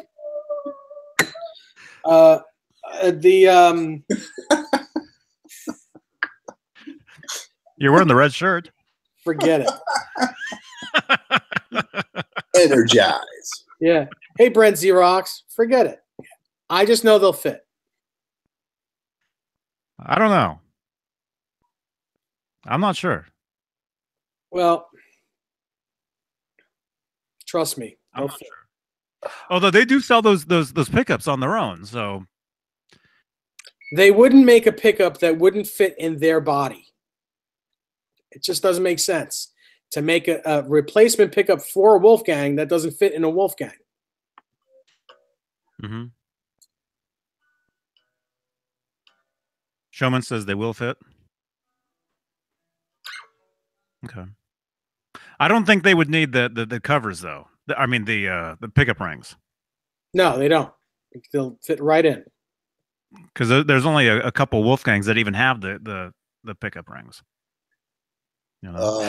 Hey, Paul, sorry. Huh? Paul, what? sorry. I don't know. I'm like, why even the covers? Is it just an aesthetic thing, or? Yeah, it's all it is, an aesthetic. That's all it is. Mm-hmm. But Paul Floyd wants to know about the EL34, so we'll get back to that. But if you want to keep going on the pickup thing, that's fine. Mm-hmm. No, I think we're done. Well, real quick though, you guys know the EVH Circles guitar has a pickup ring on it, right? Mm-hmm. A black one, but it's only on the top of the. It's not even hooked up to the pickup at all. Right, he's into the wood. It's just, which another reason doesn't make any sense. But that's Eddie. The EL34, I have the 50 watt. There is a video on my channel. You can look it up where I get a little advanced look at it. It has the splitter on the gain like the Lunchbox, so they finally fixed that, where you can finally get a true clean channel on the green channel without any gain at all. So they fixed that problem with the new EL34 50 watt, and yes, it sound I like it better than the other one, the 6L6. It definitely sounds more Marshall-y and not as that really rip. I don't know, Eddie's latest sound to me personally, and this is a whole nother show, but the sound on the Adcott record is just not my favorite thing when it comes to him. I always thought he sounded better with a lesser amount of distortion than the most amount of distortion. And he's I don't know if it's his ears or what, but there's a lot of parts on the Adcott record where I'm very disappointed in the sound he's using, and I think the whole record. They didn't get Alex's drums right on that record either. So, but the songs are great, and it's for pleasantly surprised was my reaction to that record. But as far as Eddie's sound now, way too dirty, and I think the EL34 kind of saves him a little in that regard. So I recommend it. You should just try them. Try them, side by side at the store if you can. I don't know if there are any out in the stores yet, but it made me switch. I switched right away. So there you go.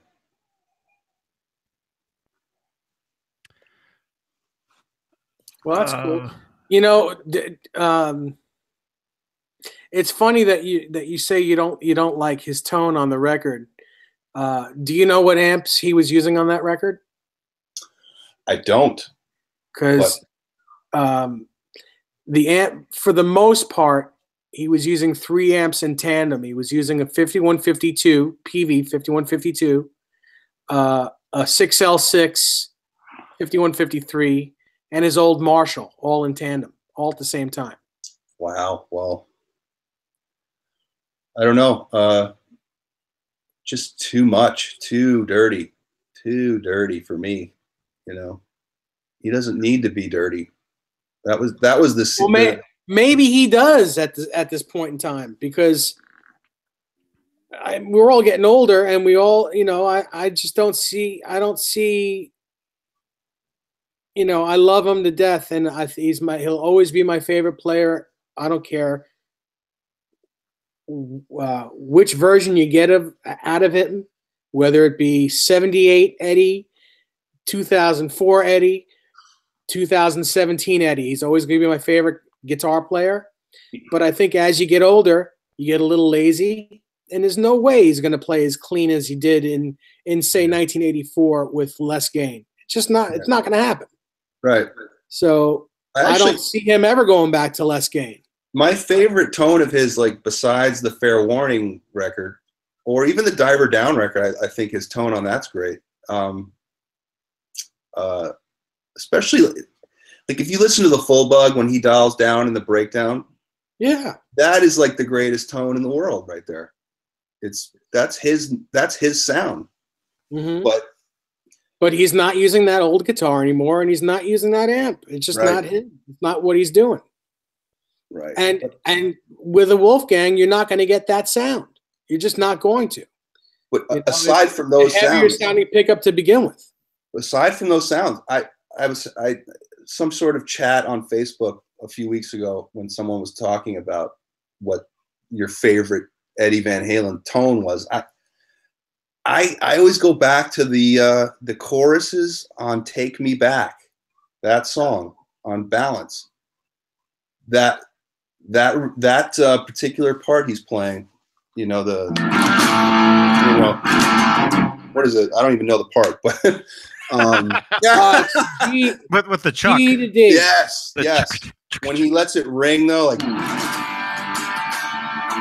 that part, I think that's like peak Eddie tone in that song for me personally. Go back and listen. I think that record is amazing. I think that the tone on that record is like, it's probably the best post Roth tone of the time. Oh yeah. I really do. I think that he nailed it. 5150 5150 and OU812 had great tone. It was, basically it was his Marshall with a Floyd Rose 1 pickup guitar, basically. A little too much harmonizer, though. Correct. Then the Carnal Knowledge came back to balls to the wall. Yeah, it had more gain, but there was breath to it. It was like Soldano, right? Well, it was either a Soldano or prototype PVs. Yeah, I would say probably prototype PVs. At that point. But still, it was just his playing. He was on point with his playing. His tone was the best Hagar tone I've heard ever. Since Hagar was in the band. Mm-hmm. on the records, because his live tone really never changed. It was really always great. I went to 5150. I went to OU812. And the tone was always his live tone. It was great. It was always great. Yeah. Didn't change that much. It was a little more chorused, but not much. You know, he was even using some chorus in 84. So it's some sort of detuning in 84.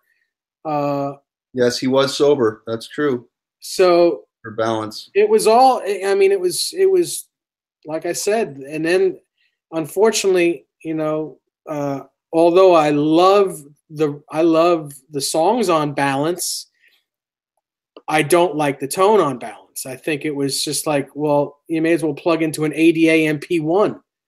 You know, that's what it sounded like to me. It sounded very processed, very rack friendly and less tube head friendly to me. Right. And that's how I felt about OU812. So, you know. A lot of OU812 sounded like a GK, sounded like a Gallion Kruger head. Yes. And he actually used the GK on that record, on some of it.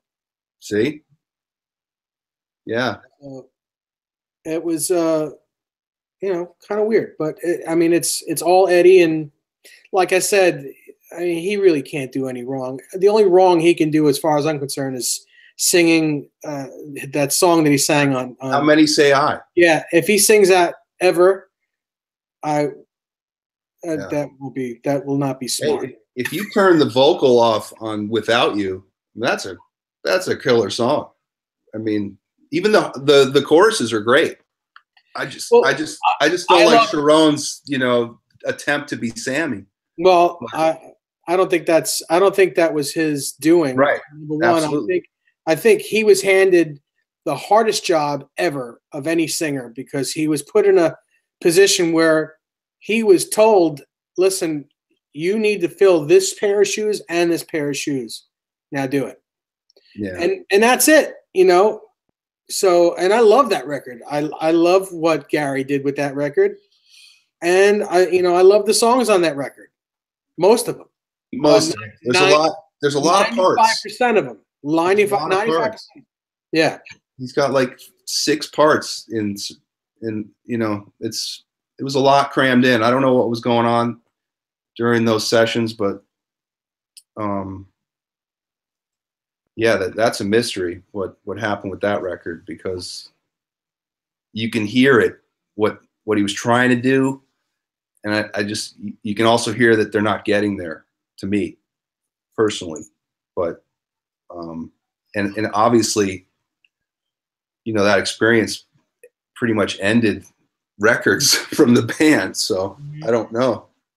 Well, my only negative, other than How Many Say I, my only negative comment to that record is, although I do like the songs, I love the songs, I think they're great, it sounds like Eddie had a lot of parts of a lot of songs that he strung together, and he tried to put square pegs in round holes. Right. Like a lot of songs, you would, had these parts in them that didn't really make sense with each other. Like Without You. That's where a great producer comes in. There are two, as far as I'm concerned, there are 2 songs in Without You that could have been made into 2 different songs, because there are 2 parts to that song that really don't have anything to do with each other. The outro. Yeah. Yeah. That's a great, and I think that's one of those like old from another song, like on the Zero record. I think that that part is from, way in the way back, But again, it's Eddie, and I still love the record. Hey, that solo with the wah in Without You. Mm-hmm. He does that little triplet to start it. Oh, that's killer. Yeah. But it didn't matter. The singers never mattered for me. It took me a little while to like it, though. When I first heard that record, I was like, I don't know. And then I can only listen to 3 songs on it. And then 10 times later, I'm like, okay, all right, I get it. It's cool. Yeah. and now I love it. Now when I listen to it, like when it comes up in my iPod, I'm like, oh, cool, great. I love listening to it. Johnny, say something. That record for me is it brings back a lot of weird memories for me, because I was living in a different state. I was mentally in a different state. You know, I was a different person when that album came out. And so every time I hear it, it just takes me back to all that, like, totally different time, you know? Well, plus we got bait and switched with Roth, and then we got this record with another singer. So all that's kind of transpired. You thought Roth was back. We thought he was back, right? And then he wasn't.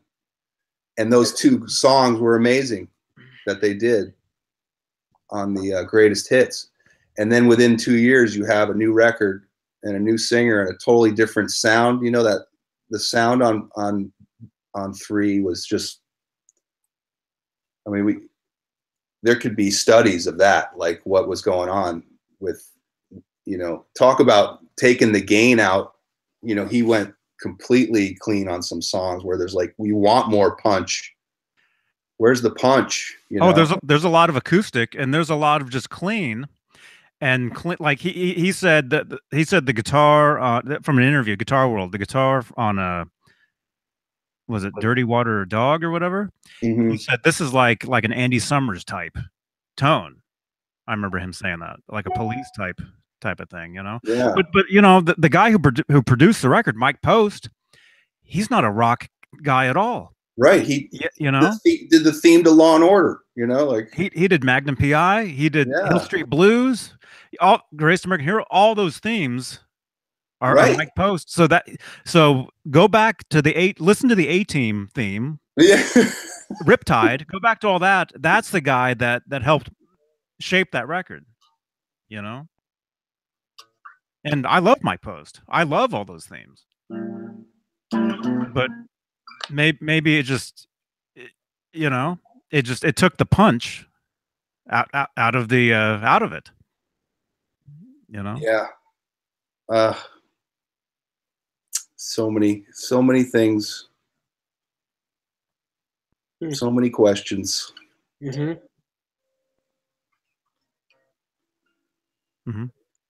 But as far as Dave though, like you were saying how you hear like 2 songs within one song, and you hear like a lot of parts, a lot of whatever, you know.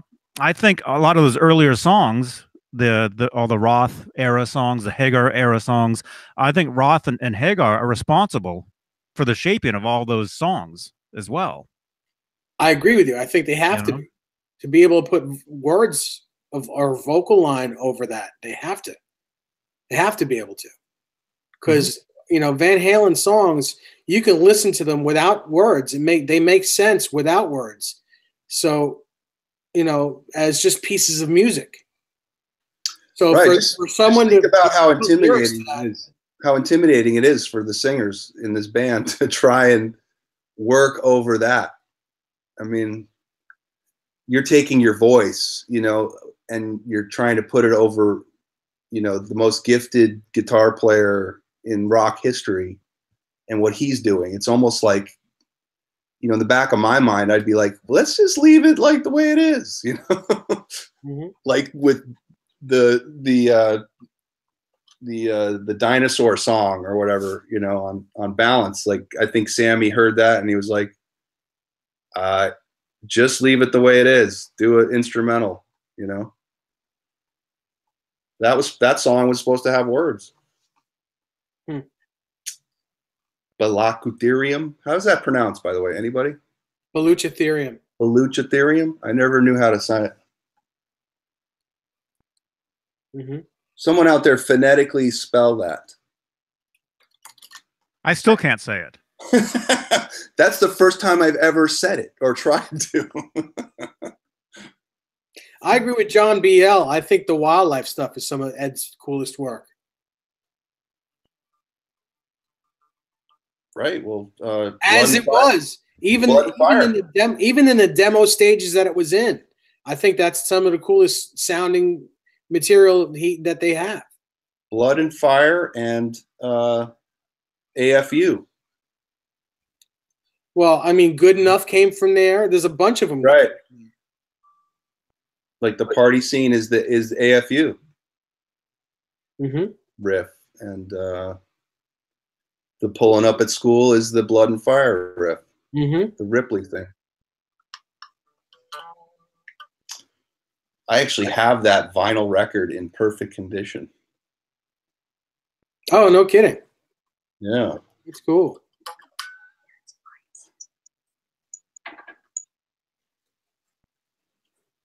Thank you, Baluk Cha there. Okay. Thank you.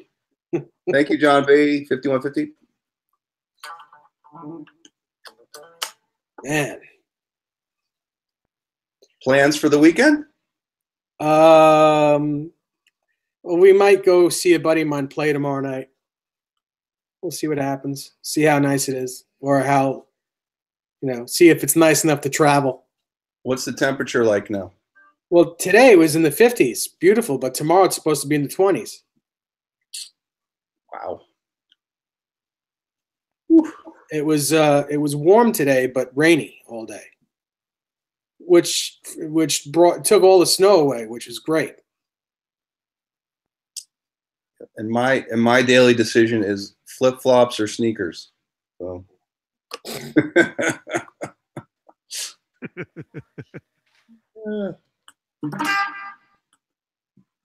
Yeah, well, because we'd be taking a minute early.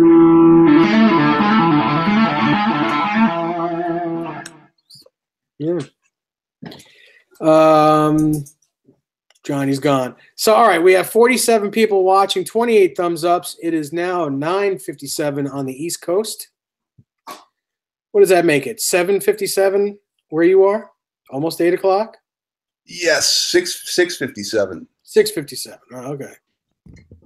It's almost 7. It's almost 7. Ooh. Wow. He lives. Yeah. Well, I'm going to get off here, gentlemen, but it's been a pleasure. And it's a pleasure talking to all of you out there. Yeah. Internets. Looking forward to meeting Johnny at the NAMM show in a couple weeks. And still secretly hoping Dave will just fly in on like a Learjet or something. Wish I could. But, I wish I could. I wish I could meet you guys there. how about next year? Let's make that a plan. If I can get a kidney in me this year and I'm able to travel next year, we'll do that. We'll see. All right. That's basically the problem. I can't do any traveling because I got to be near doctors. Hey everybody, let's get Dave a kidney. Okay. Yeah. What kind of blood type are we talking? I'm A negative. A negative. Okay. Any A negatives out there? Bless you. My little dog is sneezing. But anyway, so Johnny, what do you say? I'm here, but I'm not. We can call it. I mean, I know it's been a couple hours. Yeah. So yeah, but yeah, Caleb, man, yeah, I'm looking forward to meeting you in person. Yes. Exactly. We're gonna have some fun. We're gonna have some tea in 2 weeks. 2 weeks from, yeah, actually, 2 weeks from right now, they would have kicked us out of NAMM. So, yeah. Well, it's the Friday night. Yeah. Yeah. Yes, the place closes, but there's jams, right? The big jams on Friday night. We got to get into one of those, right? Mm-hmm. Mm-hmm. Oh, there's all kinds of stuff. Go see Larry Mitchell. I think he's going to have a jam. He usually does, right? He does on Friday a gig and then a jam. I'm not sure. Friday's the big jam night for NAMM, I believe. Larry plays one of the hotels, and I saw him. Was it last year or the year or both? I saw him the last couple of years. I just happened to see him running by, and I went and caught him. But yeah. There's the big jams at the hotels. You know, upstairs at the hotels, there's bigger jams. There's all kinds of parties and stuff, and then there's all kinds of. I think Gary Hoey. I think he's playing. He's playing a show. I don't know if that's on the Friday or. There's all kinds of shows going on, like up and down Catella. Yeah, You know. I remember back in the '80s, they had the Kramer jam with the Seymour Duncan. It was like a collaboration of all those different companies that Kramer was working with, and they had a jam at the Celebrity Theater, like this maybe 2,000 seat theater in the round, a stage that would rotate. Mhm. And Eddie was the headliner, and they had Bon Jovi. They had, Yes, Sambora and Eddie played, and Eddie got pissed off at Sambora for being too loud. yeah, I'm sure. Dweezil was there. There was a lot of people, and I somehow was backstage for that, and that I remember that because I knew a guy who was playing piano or keyboard for Elliot Easton, who was a Kramer artist, the Cars guitar player. Yeah. So I got a little backstage situation. I'm in the guy's dressing room, and Tommy Lee walks in and wants to play the keyboard that's sitting there, and he just starts playing piano, and I'm sitting in a dressing room with Tommy Lee, and I thought that was strange. But the best part of that night was Sam Kinison was the MC, and when they got ready for the big jam part where they played Wild Thing or whatever at the end, and Eddie came up for that. And I think Billy Idol was there, and I remember Sam Kinison saying, "You guys better take your life tonight because it ain't gonna get any better than this." So, Oh man, that was a great line. So I got to find that picture. I'm assuming did they jam on Wild Thing? Yes. Mm-hmm. Yes. I think the one. Go ahead. I think the one, Caleb. I think the NAMM. Well, now they would call them NAMM Jam. Is what they would call them.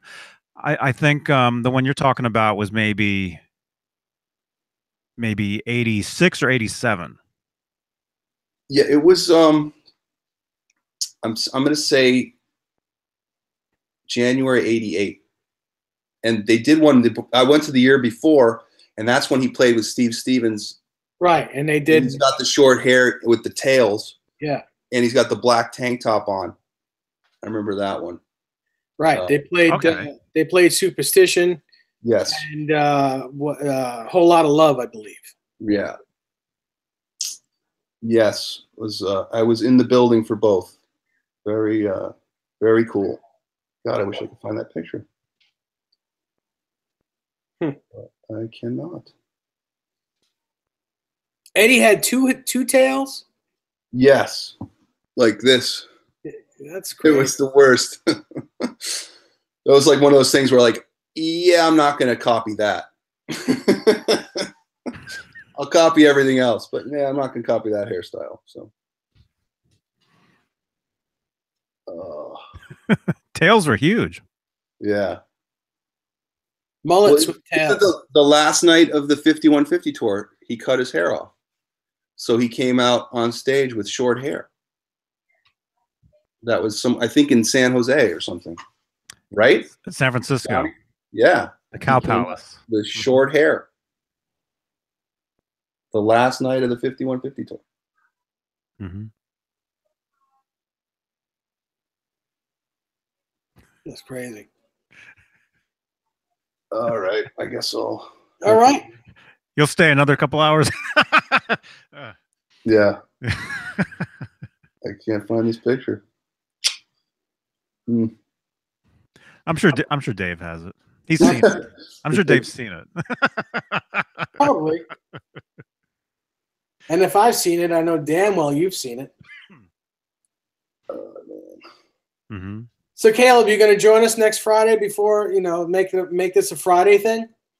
I'm going to try. This is a good slot for me. So, yeah, I'd love to. What does everybody else think? I don't know. Yeah. Yeah. Leave a thumbs up.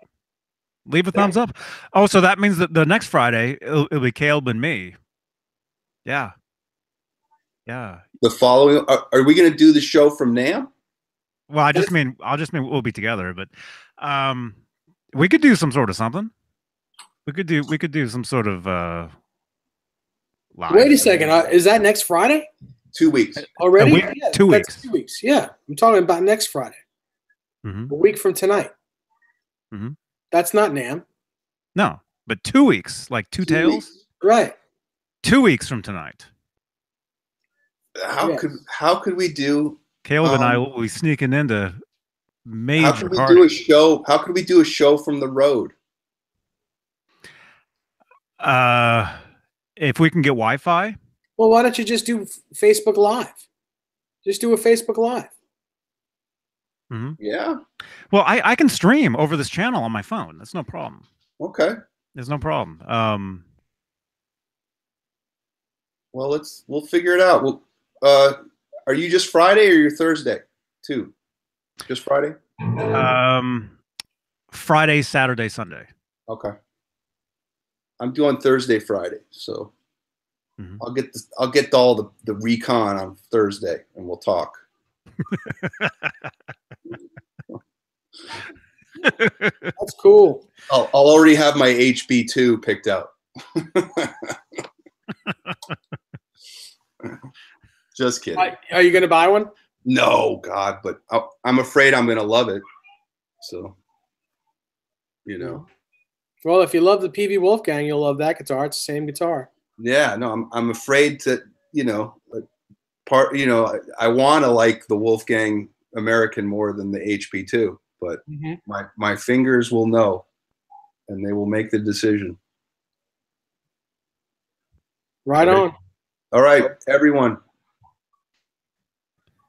Yes. See you next week. Yes. I think we're gonna call it because I got to get out of here too. Okay. Got to split. Caleb, man, great to see you, man. Thank you. And it will be great to see you 2 weeks from tonight. Yes. In person. Who knows where we'll be? Yes. No idea. I'm a little bit jealous. Just a little bit. I missed last year, so it'll be nice to get back. Yeah. Yes. All right, you guys. We're out of here. Thank you for watching. Thank you for the thumbs ups. Subscribe to the channel if you're brand new.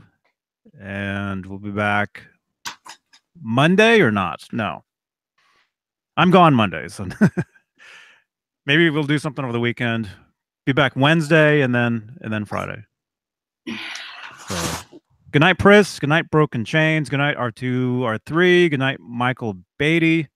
Good night, Mr. BHB. Good night, Bruce. John B. Thank you very much for all the comments tonight, man. Thank you guys, and we'll see you guys. We'll see you soon.